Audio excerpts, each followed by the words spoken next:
Greetings, everyone. I must say there's really plenty of people here today. I must say the quality of our Zoom calls increased by time, and I suppose suspect the reason is this situation. I had some philosophical thoughts that maybe it should be a feature that something like that's supposed to happen to make Zoom conference more convenient for people.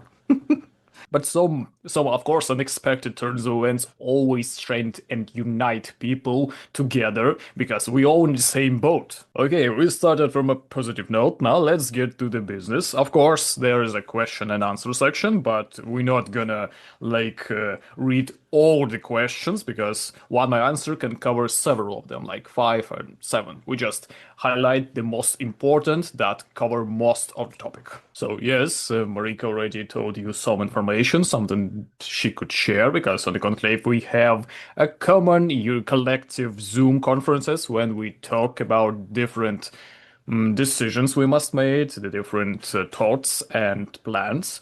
Also, we're gonna summarize a lot, like, is it safe to work in such direction as arbitration process? What kind of work we done for fixing the errors that were made, the situation, how it was fixed? What about the arbitration itself? Is it profitable? Is it legal? The situation with dirty cryptocurrency and how the company would work. All that gonna be summarized in one answer because that's the topics that connect it together. I saw some people talking about the transfer.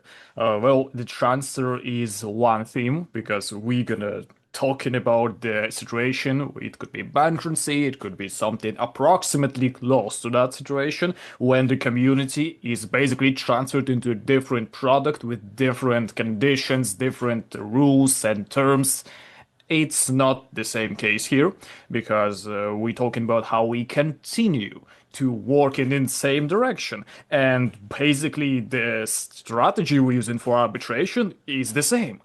And the only thing we go into strength is the security, but security not of the data of members or the platform, because there was no problems with that. Nevertheless, despite the fact that we were constantly bombarded by DOS attacks and other systematic problems, it's never actually interrupted the work. It's never actually somehow caused any problems for the company and for the investor and for the partners. We're going to talk about strengthening the security of funds because that's exactly on what we worked to actually what conducted from this situation. And yes, we're talking not about the transfer because it's not exactly that. We're changing only some part of conditions that should be changed to increase the security of funds, and we're gonna talk about that as well.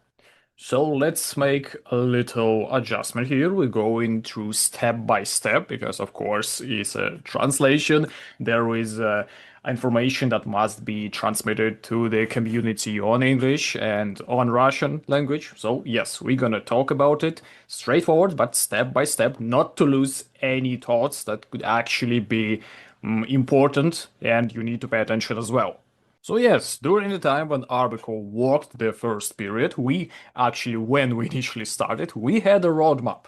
And of course, we followed that roadmap. We created some ideas. We implemented some really perspective offer strategies like working with foundations, with funds, with neobanking. And yes, that's exactly what developed in parallel because we wanted not only have the income and profit from closing the contract, but actually also working with some big investors, which is actually the foundation. And the situation that occurred actually opened us some new decisions we must make because, yes, of course, we developed that in parallel and we could use such tools. And that's exactly what we're going to talk about it, what we prepared for working with foundations and what we decided to do with such tools. So yes, if we're going to talk about the whole situation here, of course, we prepared the trading platforms for working with such foundations. The reason for that is actually very important. First of all, it's work and interacting with cryptocurrencies, which is actually a lot. For trading platform, it could be holding, exchanging, transferring, keeping. There's a lot of interaction, not only with cryptocurrency, but also with fiat currency. And yes, that's a lot of perspective here. Also, we acting with the arbitration bots, which is also working for us. It's dedicating of our work. It's showing and of course transparently and explaining how we work in an arbitration direction and so on.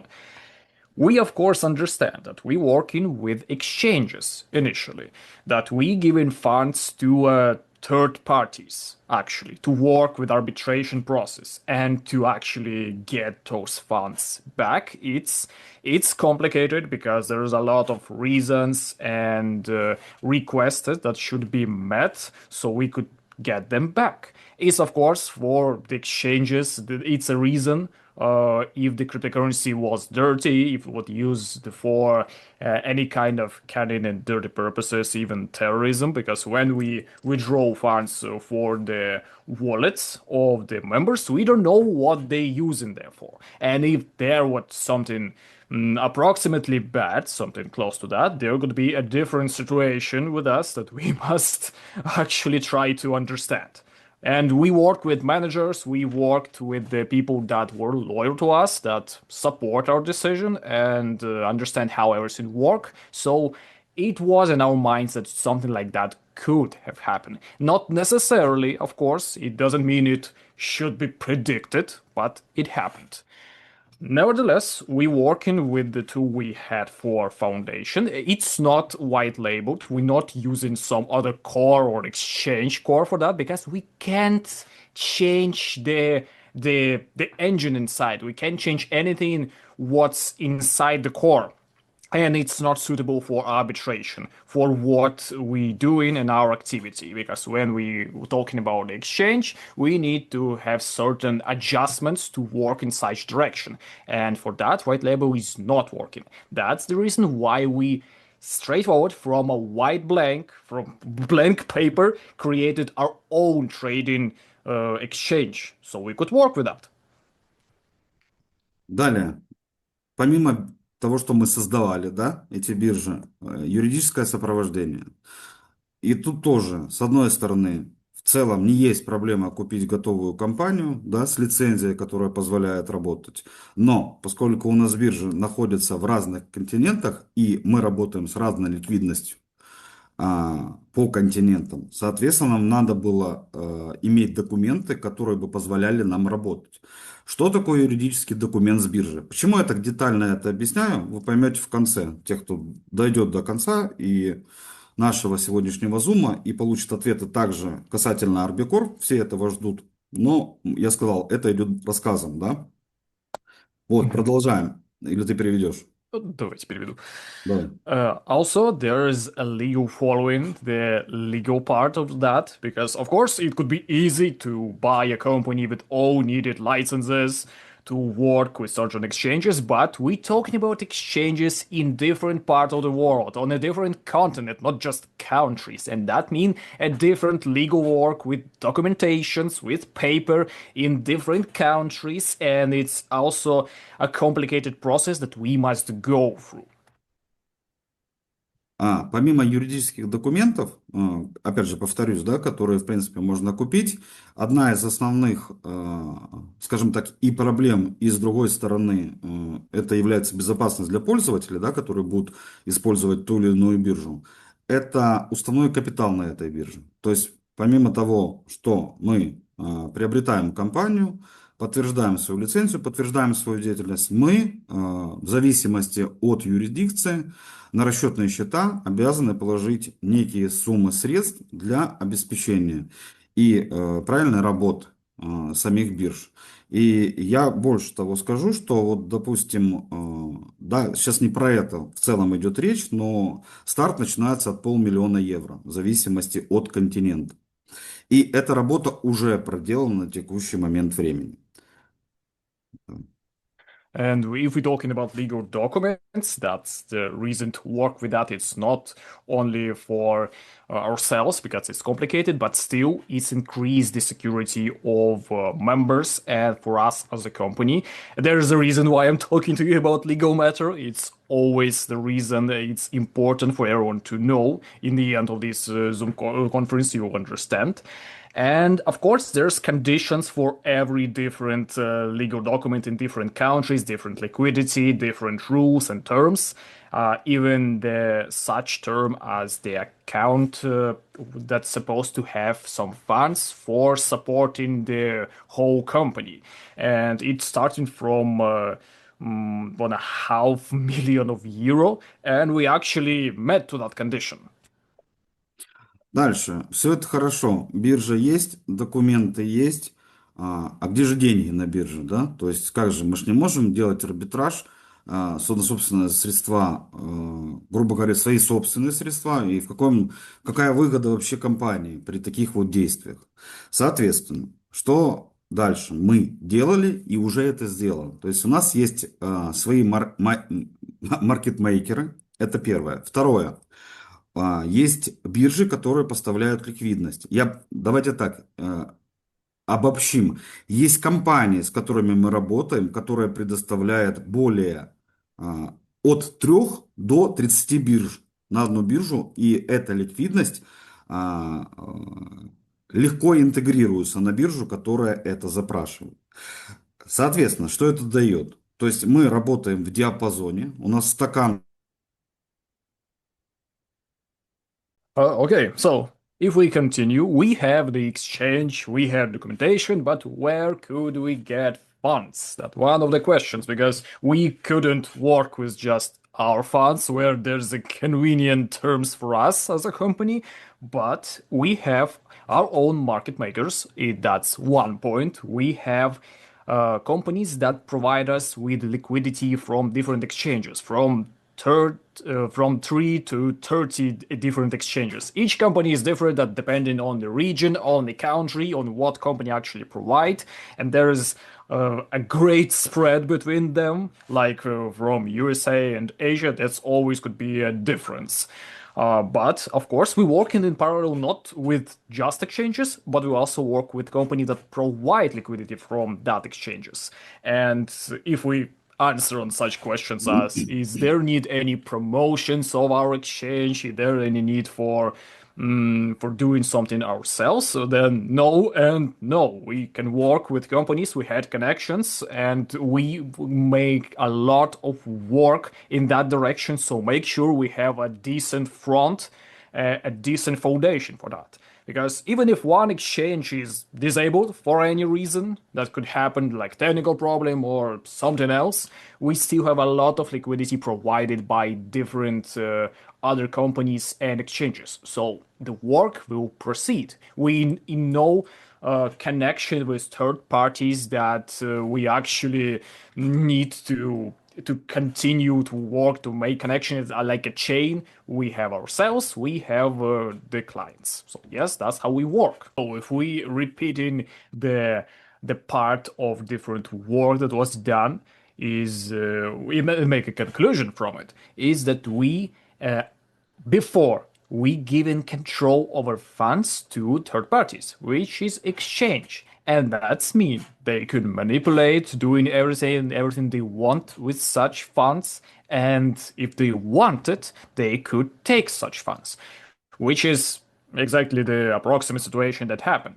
And the reason why we wanted to go in parallel with working with foundations is because we working directly with each other, with no third parties. Because the one thing that foundations never liked is losing money, losing profit. And working with foundations mean legal and secure precision, which is great because we getting rid from the most expensive and most risk problem, is giving our foundation funds to the third parties. We got rid from the moments that could happen and that was impossible, because we had situation that we witnessed, we see what could happen, We just continue our work with more advantages. We had our own exchanges. We are the one who pulling the lever.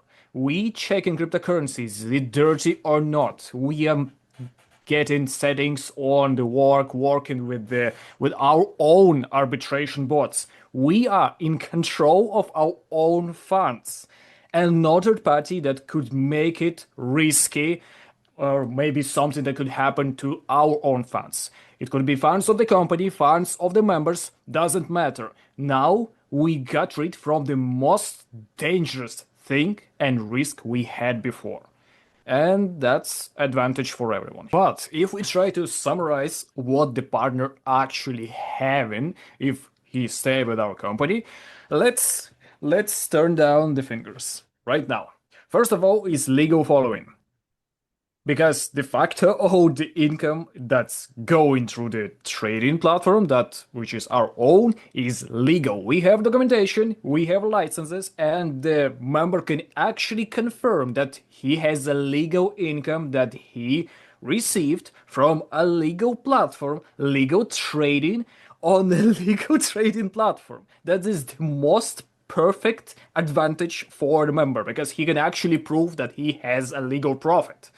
Next is this model is actually have much less risk. It's actually no risk model, because of course we just got rid from the most dangerous third parties that could actually somehow just put on their knees both the company and members and do what they want, because we given control over the funds before. But right now it's not like that. Third one is, of course, transparency, because since you working and actually using our trading platform, you can see on a trading platform and in your trading account all the orders, all the transactions, all the funds, their numbers. You can actually check that this order is right, that the numbers here of these funds is actually correct, as everything goes smoothly, all the operations between the exchanges in our own control. And it also means that all the interaction between our own exchanges is legal and could be checked, verified, and reported. Because we have open pools and they're open publicly, you can check them as well, and it's great because transparency that we showed before is just transmitted on the different resource, but with the same direction, with the same core.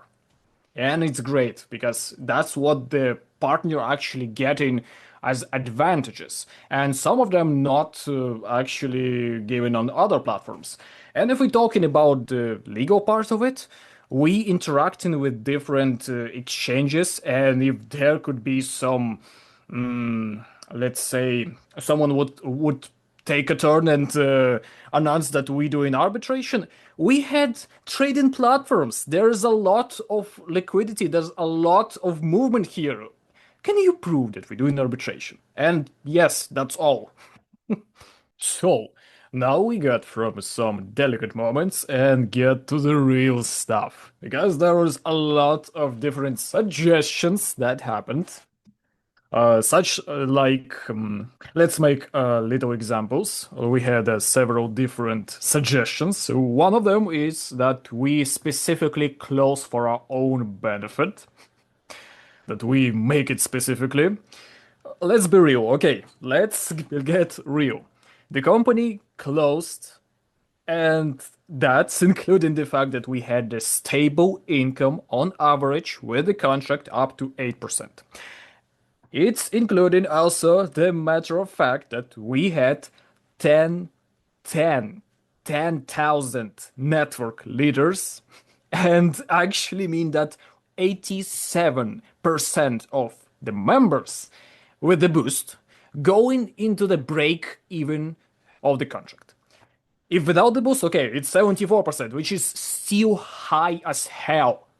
So yes, such topic is irrelevant and not actually correct. Second one is we actually privatized the funds. We just took them.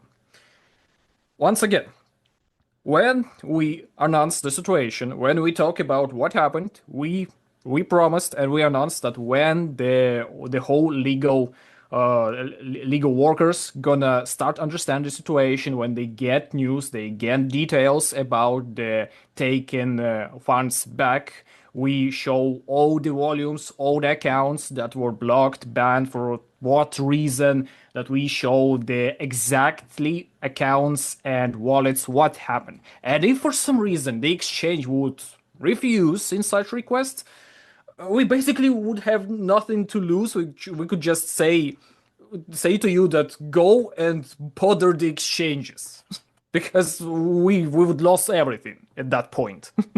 But no, it's not like that. And the third suggestion is that the company just having additional funding, like the second wind. But again, if we would just be a hype project that wanted to make even more profit on you, would we actually flash all the details on what's gonna be inside our system? Would we be so transparent before and even now? And I just basically lay out on you the whole carte blanche with 4 exchanges, with 1 trading platform, with all details how it's gonna work, what's gonna be inside the all transaction and report system. And I basically taken a risk with $10 million to acquire 1 million. How dumb would that be? It would actually be a hype. But again, this transparency put more benefits for us as a company and for you as a members. For us, because we could actually show everything with the sincerely and make a redirection, restructure of our work, of how the process happening, and going away from the risk to the no risk model. Because we were shown what could happen, and we work with that. We keep going in that direction, and we keep doing what we're doing. We resume in our activity. That's not how hype works. I can see that like 100 of members just left the Zoom conference, and it's bad for them because we going straight to the most important topic here, which is connect to Arbcore. Initially, we talked with Conclave, with the top leaders, that we want to divide people to those who want to stay with us, of course, and those who want to just leave the company, get back their deposit, back to the break-even point, and go to whatever they want.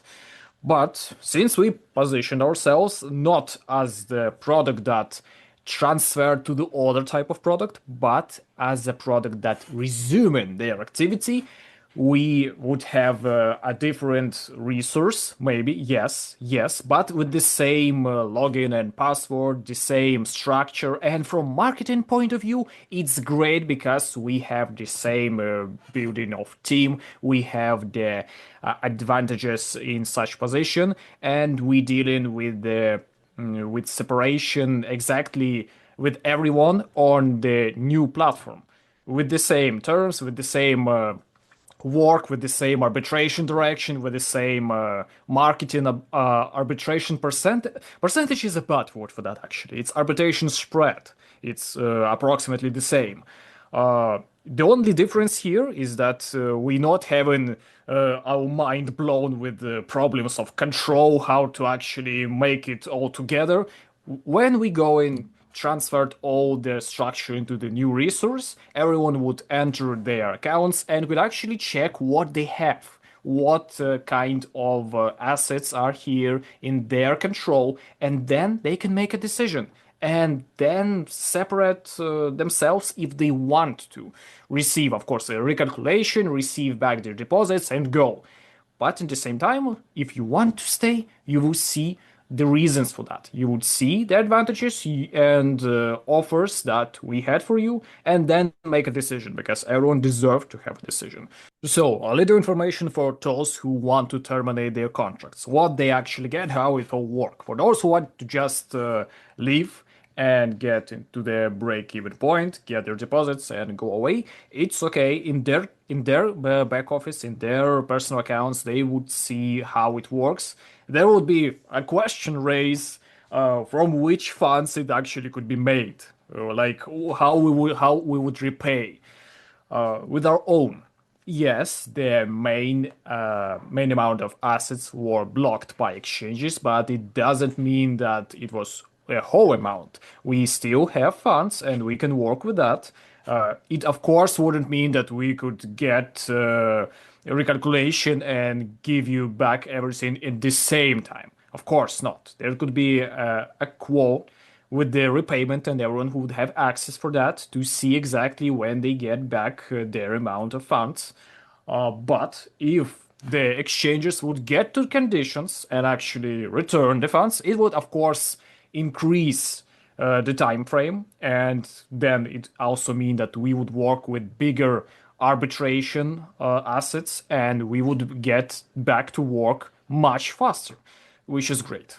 That's what the person who want to leave and terminate the contract, what they actually get from that.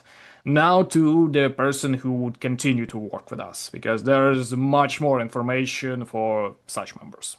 And if we go into the part of the questions we had, if we would have the same network program, we would still have cashback, direct rewards, will they still be here? The answer is yes, there will be the cashback, direct rewards, there will be the levels in deep. It's the same. That's part of the model is here. If we're talking about the network program, we tested several models, including work with multi-accounting. Yes, it would mean that people could have multi-accounts, but it would be extremely difficult for them to handle such amount of accounts to actually receive the same amount of rewards. Yeah, it could give you some advantage, like maybe $2,000 at start, but then it's going to stop. So you would have to think twice if you actually need such. You need to get to such advantage, because it would be better to just work with real people to learn how to do it, to teach your partners how to work and receive network rewards as it is. The model is still here, remain the same. About arbitrage spread, still we go into the main model, which is USDT, and with network, it's going to be working network like Bitcoin, Ethereum, XRP. The arbitrage spread will be high, of course, because we have a lot of directions in which we could work with such assets. And of course, the main model is pretty simple, but nevertheless profitable. If we go into talk about the work itself, I mean the whole process, how it's happened in the company. You remember when we had earn mode at the night time? Well, there was a little adjustment to that, since we would work in mode 24 hours. The reason was actually that the international community didn't see the progress themselves, because when we start earn mode at the night time, they didn't see the progress, because at that time they would have daytime, which make a certain dissonance. But it's okay, it's gonna be different this time. I want to remind you that on the arbitration process, it's divided 50-50. 50% of the income going to the company on their foundation, their arbitration work, their profitability, and also providing rewards for network rewards, cashback, direct rewards, and so on, and the boost as well. 50% go into the client in the form of profit for the contract. For Arbitration Pro is 75% going to the client, while 25% is partially covering some of the network rewards. Partially. Yes. And about the events, yes. As you know, probably if you checked the record or were here with on the previous Zoom conference we had, you know that the event's still the same. We still host the event in Montenegro. We just going to make it a little better and continue doing with the same part of our roadmap. And I want to remind you, it's not kind of a restart. We reassembling and resuming our activity. We continue to work with the same system, with the same direction, but better, with greater tools, with more convenient for the partners, and more secure for ourselves, and better for the whole brand as well. It's not a restart. We continue doing what we done before. So yeah, it's we make it up to 1 hour. We cover such topics as what the company done for the period, what's gonna be for people who want to stay, and for people who just want to get back their deposits and leave. I think we're gonna host another international Zoom conference on Thursday, when we're gonna get in more details about when the platform gonna be active, how the whole process will go in, and how the recalculation will proceed. Actually, I can answer on that right away. There will be no recalculation. You will basically have the same assets you had before when we worked. But the same. It's gonna be the same. It's just the benefit from the company that everyone will get, no matter if you want to stay or you want to leave. You will have the same amount of assets in your accounts. Okay, but you'll get information on the official start, when it's gonna be opened, the preparations, what we going with plans, and integration of members back into the resource, how it's gonna work, how we proceed, and so on. Yes, on Thursday. Also, after the end of the Zoom conference, we would have in a few hours reactivate the chats, the community chats. So yes, you just let's be all respectful, because of course the bot's gonna be more in turn to work with much emotional people who use too much swears and so on. So please be careful in chats. If they're gonna be renamed, ARP as a brand will be the same, but it's gonna be ARP Group, as we mentioned before. And when the official start of trading platform will be in turn, there of course will be like ARP Group and the name of the platform. About the Zooms, since we continue to work, we continue our operations, announcements would be 2 Zooms per week, just as before with me personally, because we want to inform our audience, our community, about every important decision we have, the features, the steps we make in our roadmap, and so on, because you need to know that information and we need to actually inform you, make sure that our community is educated with such information. So yes, twice per week, that's international Zooms with me personally. On the Thursday international Zoom, we're gonna open the deadline for opening of our trading platform, and instructions both to the people who want to stay and members who want to leave, for both of them. And yes, that means we could wrap things up. I thank everyone for actually being here with me, because you are the best, and I really appreciate that you are always here for the community and listen to what I want to tell you. So, gonna see you on Thursday. Thank you, everyone. Have a great day, morning, evening, or night, depending on your time frame. And have a great day. That's what I want to say. Goodbye.